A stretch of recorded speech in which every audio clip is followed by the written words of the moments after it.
NCOC ने मुल्क भर में 24 मई से तालीमी इदारे, रेस्टोरेंट और सयाहत खोलने की इजाजत दे दी। 5% से कम शराब वाले इजला में मरहलावार स्कूल खोलने की इजाजत होगी। SOPs के साथ शोबों को खोला जा सकेगा। तफसीलात के मुताबिक वफाकी वजीर असद उमर की जेरी सदारत एनसीओसी का इजलास हुआ। इजलास के दौरान मुल्क में कोरोना वबा की सूरत हाल का जायजा लिया गया। इजलास में SOPs के साथ तालीमी इदारे, सयाहती मकामात समेत दीगर कारोबारी शोबे खोलने का फैसला किया गया। एनसीओसी ने 1 जून से रेस्टोरेंट्स और 24 मई से तालीमी इदारे भी खोलने की इजाजत दे दी है। 24 मई से 5% से कम कोरोना केसेज वाले इजला में तालीमी इदारे खोले जाएंगे। मजार, सिनेमाघर, रेस्टोरेंट के अंदर बैठकर खाना खाने पर पाबंदी होगी। स्पोर्ट्स मेलों और सकाफती तकरीबात पर भी पाबंदी बरकरार रखी जाएगी। इंडोर और आउटडोर मूसीकी, सकाफती और मजहबी तकरीबात पर मुकम्मल पाबंदी रहेगी। वॉकिंग ट्रैक्स SOPs की शराइत के साथ खुले रहेंगे।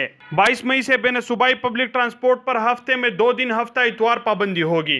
पब्लिक ट्रांसपोर्ट को 50% मुसाफिरों के साथ चलने की इजाजत होगी। 1 जून से शादी हॉल्स को आउटडोर की इजाजत होगी। शादी हॉल्स को 150 अफराद के साथ खोलने की इजाजत होगी। इसी तरह 24 मई से रेस्टोरेंट में आउटडोर डाइनिंग रात 12 बजे तक खोलने की इजाजत दी गई है। रेस्टोरेंट को पूरे हफ्ते में टेक अवे के लिए 24 घंटे खुले रखने की इजाजत होगी।